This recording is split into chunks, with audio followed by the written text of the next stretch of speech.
picture this. Red and blue lights come on behind you. You pull over. The officer walks up to your window. License, registration, insurance. You hand everything over. Then comes the question almost every driver hears. Where are you headed today? Most people answer immediately. Going home, going to work. Just meeting a friend. Seems harmless. But here's what most drivers don't realize. At that exact moment, the officer often hasn't decided what direction the stop is going. Warning, citation, further investigation. Every video here could save you from a serious mistake one day. Subscribe now so you don't miss what could protect you. Then share this video and drop your opinion below. I want to hear what you think. The next few seconds can completely change the encounter because the question isn't really about your destination. It's about what happens after you answer. And that's the decision point every driver needs to understand.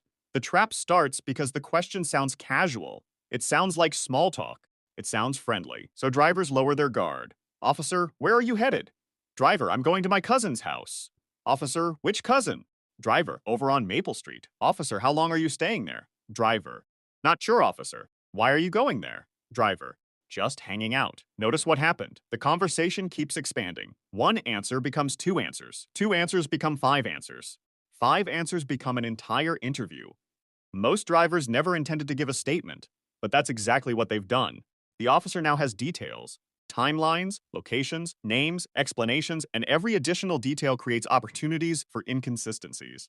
Not because people are lying, because people are human. They misspeak, they forget, they estimate, they change wording. And once that happens, the encounter can become more complicated. So why do officers ask this question? The answer is simple. Context. An officer is trying to understand what's happening around them. They're evaluating behavior. They're assessing whether the situation matches what they're observing. They're looking for information.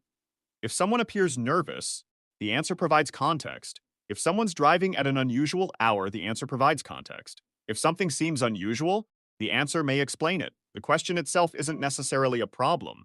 The problem is that many drivers don't recognize the decision point hidden inside it. And here's that decision point. The moment you stop providing a destination and start providing explanations, that's where encounters often change. Watch how it happens. Officer, where are you headed? Driver, I'm going to a friend's house. Officer, which friend? Driver, Mike. Officer, where does Mike live? Driver, near Oak Street. Officer, why are you going there? Driver, we're watching the game. Officer, which game?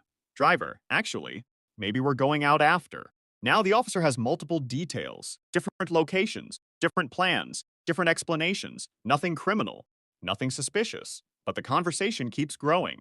The stop is becoming an interview. Now watch the alternative. Officer, where are you headed today, driver? I'd prefer not to discuss my travel plans. That's it. Short, polite, professional. No argument, no attitude. No lecture, just a clear boundary, and that's the exact response you should remember. I'd prefer not to discuss my travel plans. Say it again. I'd prefer not to discuss my travel plans. One sentence, easy to remember, easy to deliver. The reason it works is simple. It answers the real issue without creating new information. You're not arguing. You're not refusing lawful orders. You're not escalating. You're simply declining to discuss where you're going. And that's where many officers recognize they've reached a limit. Now let's talk about what usually happens next. Because the officer may not stop there. Officer, why don't you want to tell me?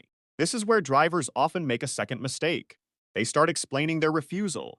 Never forget the decision point. The more explanation you provide, the more information you're giving away. Instead, keep it simple.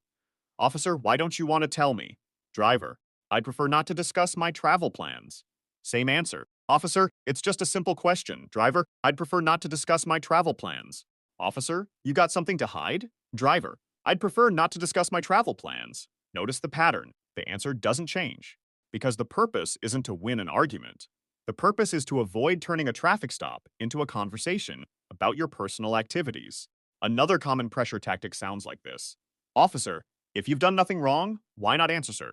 Many people feel compelled to justify themselves. That's exactly what creates problems. They begin talking, explaining, defending, clarifying, and suddenly they're providing far more information than they intended. Remember, the decision point isn't the original question. The decision point is the moment you decide whether to expand the conversation. That's the moment that matters. Let's briefly discuss the legal foundation.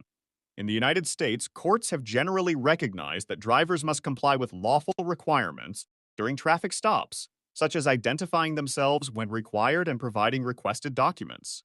But answering investigative questions about travel plans is generally different from providing identification or vehicle documents. The key principle is that citizens are often not required to volunteer information beyond what's legally required. That's why the phrase works. It's polite, it's non-confrontational, and it avoids creating unnecessary statements. This isn't about being difficult. It's about understanding the purpose of the question. Officers gather information. Drivers should understand when information gathering begins. And for many traffic stops, it begins with a simple question. Where are you headed? The trap is believing it's just casual conversation. The decision point is the moment you start explaining your life. And the response is simple. I'd prefer not to discuss my travel plans. Remember it. Practice it. Keep it calm. Keep it respectful. Keep it short. Because the longer the conversation becomes, the more opportunities exist for misunderstandings, inconsistencies, and unnecessary complications. The trap is the destination question. The decision point is when you choose between giving explanations or setting a boundary. The exact phrase is, I prefer not to discuss my travel plans. And remember, the smartest drivers aren't the ones who talk the most. They're the ones who recognize the decision point before the officer does.